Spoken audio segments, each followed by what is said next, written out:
Oh, hi there. Welcome to the Panther Nation Podcast with my co-hosts Sam Roop and Hunter Hinkle here. The boys soccer lost 11-0 to West End last night. Next game is versus Morgan Saturday at noon. The girls soccer lost to West End 2-0 last night, and their next game is at Westfall on Thursday at 5:30 p.m. Good luck to them. Golf, Hunter Hebner qualified for districts. And volleyball lost to Meadowbrook last night in the 5th set. Really close game, but it's all good. Football last week beat Tri-Valley 29-7. They play Coshocton this Friday at Jim Rockwell Stadium. That's going to be a good game, isn't it? Yeah. We're going to send it over to our favorite interviewers, Sam Roop and Hunter Hinkle. Hello, everyone. I'm Sam Roop. I'm here with Hunter Hinkle, Coach Board, and Harrison Ratliff, and we're going to be talking about last week's game along with this week's game as well. So for my first question, the game last week started with a fumble on the kickoff return that ended up giving Tri-Valley an early score. Harrison and Coach, what were you telling the kickoff guys and the rest of the team after that kind of adversity early on? I think honestly it was just how to handle it, knowing how much we're worth and how much that we can bounce back from adversity.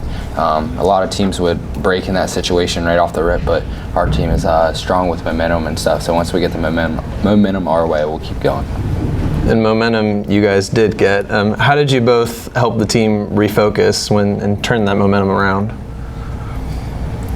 I'd just say by really trusting our game plan. You're gonna have adversity, and we really hadn't faced adversity yet that year, and we faced it right in the first play. So I feel like it was good to face that right away, so we know how to bounce back throughout the game and how to stay strong together. Coach, when Harrison had those 2 interceptions and Tanner had 2 as well, what did that do for the defense's confidence? It helped a lot. When you can get takeaways on that side of the football, then that's going to allow you extra opportunities to go down and score. And that's something we talk about each week is we got to minimize penalties and we got to create some takeaways. So I think we had 5 total takeaways. That's 5 possessions for them that they didn't end in the end zone. So those are all good things. So anytime we can get takeaways, especially 5 of them, you've got a great job or a great opportunity to be successful. I think we had a total of 10 or 11 possessions, so they're going to have that same 10 or 11. So 5 of them ended in us taking the ball away. So that's always going to be a great way for us to be successful. Harrison, what was going through your head when you got both those interceptions? I don't know. I was kind of excited. You don't see that very often from both your inside linebackers getting 2 interceptions. So I was just thinking how get the ball back to our offense, go down and score, and just keep scoring. Well, Coach, Tanner Toth got a bit shaken up during a blocking assignment later on in the game, and being up by so much, was it your choice to keep him out there, or was he just the type of guy that was adamant that he would fight through it? Well, he's that type of guy. He's a tough, gritty kid that knew the significance of that game, the importance of the game, so he didn't want to let his teammates down. Coach Board was not happy that he went back in. Coach Board wanted him off the field as soon as we could because he had came off and he went and Sarah and Doc Hagen-Joes were checking him out, and then all of a sudden he's back on the field. So I'm saying, okay, must be good, must be shaken up, and then Sarah says no, he just jumped off and ran back out on the field. So like I said, he's a competitor, he's a leader, and so he wants to make sure that he's out there being the best for his teammates that he can be. In practice yesterday, was he still limping around? Is he all good now? Yeah, he's still a little gimped. His ankle's a little bit swollen, so we're going to take precautions. We're going to keep him out. We're going to make sure that he's rehabbing and doing his therapy and stuff to make sure that he's good to go. He's obviously very vital to everything that we do offensively and defensively, and as a leader too on the field. That there's just things that he says that I can't get out to the field every play that he can. So we're going to make sure that he's healthy before we do anything we don't want to jeopardize his health. So his health's more important than repping him on a Monday through Thursday when we know Friday if he's healthy he can step out and play if he needed to. Coach, what impressed you the most, the offense or defense last game? I thought defensively we did a very good job. Like I said, that was a very good offense. We had 2 of the top offenses in the league. They're always very good. They're very well coached. So I thought, again, to hold their rushing attack, which was one of the top in the league, they had the second best rusher leading into the game with Levi Wade. To hold them to under 100 yards rushing, I thought was tremendous. We did a great job minimizing their big plays, and like I said, 5 takeaways. Any game where you get 5 takeaways is going to be you should win that game. So I thought the defense played well. Offense did well too. I think we scored on 50% of our possessions. There's a couple of missed opportunities that we had specifically in the red zone, but I thought defensively we really stepped up and played our best game yet. Heck yeah. Well, Harrison, with this being the first New Lex victory over Tri-Valley since 2008, what did it mean to you seeing the crowd after the game or in the locker room, just knowing how much it means to this town? It meant a lot, honestly, because you don't see our community come out that much. Not like in a bad way, but to those games that are far away, you don't get that big of a crowd. And when we went out and won, it was a big game for us because we haven't done that in 17 years. So our town being there supporting us meant everything to us because we were able to put a smile on them and send them back home with a happy face and joy. So it was awesome. Yeah. How old were you in 2008? I think I just turned 1. Well, there you go. Coach, even though it was an incredible win, what are some things you believe the team can improve upon? Red zone offense is the biggest piece. Like I said, we had 2 possessions inside the red zone, inside the 20-yard line, and those have got to be possessions where you score. In a close game where it's a 1 or 2 possession game, those are the ones that kill you. I think back to our Indian Valley game last year in the regional semis. We had a snap or a play where we turned it over in the red zone on the 5-yard line. Then there was another one later in the game where we have a false start penalty and we get backed up right before half and we don't score. So there was 2 red zone possessions in the first half we didn't score, and had we, it was a tie game at the half. So red zone offense has got to be the biggest thing, but overall I thought we played very well. I thought offensive and defensive lines played well. We minimized big plays, created turnovers, scored when we needed to. Lane did a good job extending plays with his legs. So I thought there was a lot that we needed, that we did well, but we're always going to continue to improve and sharpen up. Yeah. So when I think about all the leaders on this team, I don't just think of one person. So what's it like having a guy like Harrison among many of the other leaders on your team? It's huge. Anytime you can, that to me was what I credit a lot of our success with last year, was the player leadership. That if I don't have to micromanage everything and always be the voice that's being heard, those are good things. And so when you've got a Harrison, a Tanner, a Mason Ryder, Eli and Tristan Braden up front, and there's a lot of other guys that are finding that voice and being vocal. And some guys aren't vocal leaders. Some guys are lead by example. Paul Stinson, if he doesn't ever have to talk, then he's a happy boy. But man, he runs hard. And he works hard and he demonstrates how you handle yourself and how you carry yourself. So when we have player-led team, we're always going to have great success because they're taking ownership of what that team is. And so Harry's a 4-year starter for us, Tanner in his 3rd year, Eli 3rd. We have a lot of veteran experience that when a coach says something to a player, sometimes a player takes it as being talked down to or being criticized or whatever, and they kind of shut down. Whereas a player, your buddy, talks to you, I think that it's just more powerful. So it's invaluable to have that many player leaders. It's something that I'm very thankful for. Harrison, what's your role in leading the younger or inexperienced guys on defense? Honestly, I just feel like with me being the most experienced on the defensive side right now, it's just leading by example, showing them how to become a better person overall and how to be a better individual on and off the field, and truly just picking them up when they're down with the JV guys, trying to show them what to do a certain way and help them. I think it's beneficial to our team in the upcoming years when I step out, that if I lead by example and show them what's right and what's not, what we shouldn't do, then it'll be beneficial for them in the long run. Yeah, it can make a lasting impact. From the start of the season until now, where have you both seen the most growth on this team? Honestly, I think our offensive line and our defensive line, if you look from last year to now, we're more physical, more dominant up front. So without them, we couldn't win ball games like that the way we are now. Do you think that comes with experience? Because I think that it's like 4 out of the 5 same guys from last year. Like, what changed? Nothing changed. The more you do something, the better that you are. Isaiah, his junior year, there was some times where he didn't look great. There was some times he looked really good and had flashes of really good. But as a senior, he comes back and he's the district player of the year. So I think the more reps you get, the more experience you get, the better. Last year, Coach Shively's first year coaching the offensive line, so some of those guys were still kind of learning last year. Bodie Decor's a sophomore. Chase was there. Eli was just a sophomore. So we were a lot younger. Now when you come back and you're seniors and junior heavy versus sophomores and juniors, I say that backwards. When you're junior, senior heavy versus sophomore and juniors, you're just a year older, you're stronger, you're more confident in your abilities, and so just experience is the best teacher that we have. Life same way. You can have an experience and you can learn from it.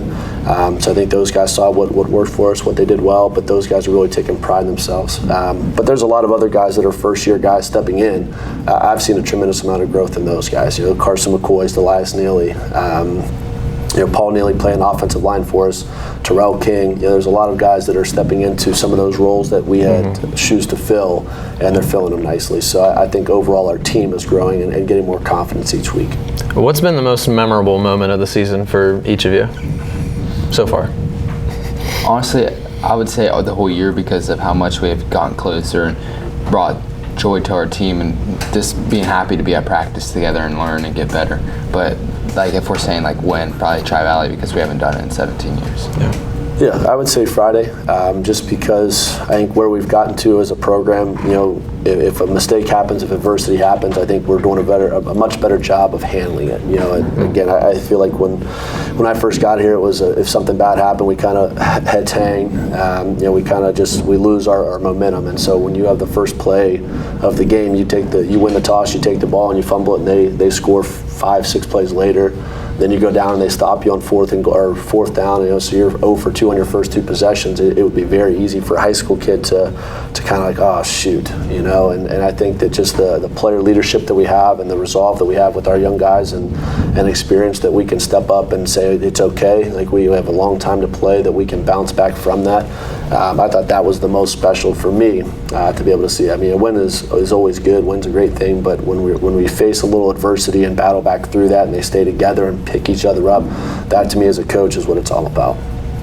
Harrison, being a senior, what's it like going to practice every single day knowing that this is the last year that you'll be suiting up for New Lex? Honestly, I hadn't really thought about it. A couple weeks ago, it kind of hit me.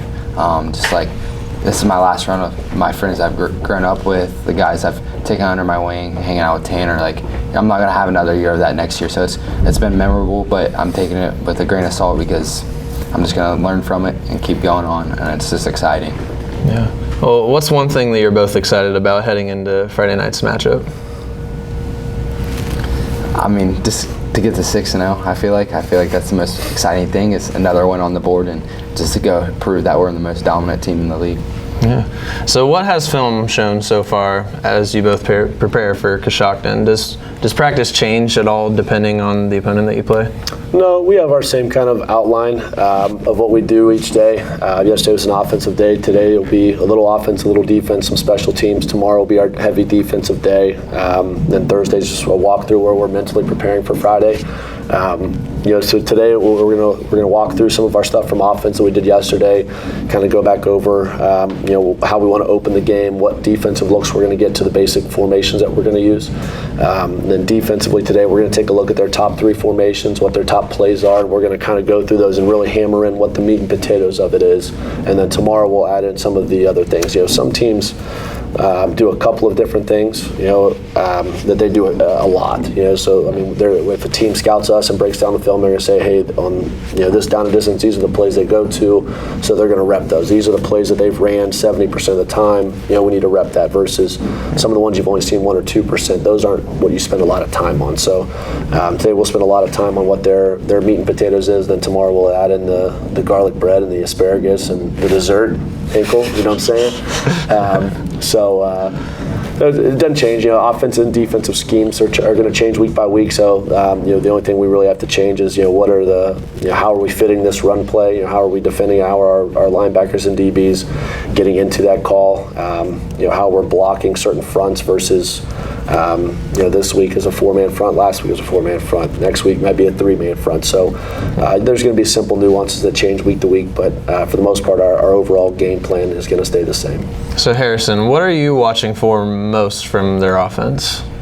Just really what their offensive line does. So for the inside linebackers, the guy you read is their guards. So I'm really watching what their guards do to see which way they go or if they follow the key. So I feel like just watching the offensive line to see which way I can take my read steps and how I can help our team make plays.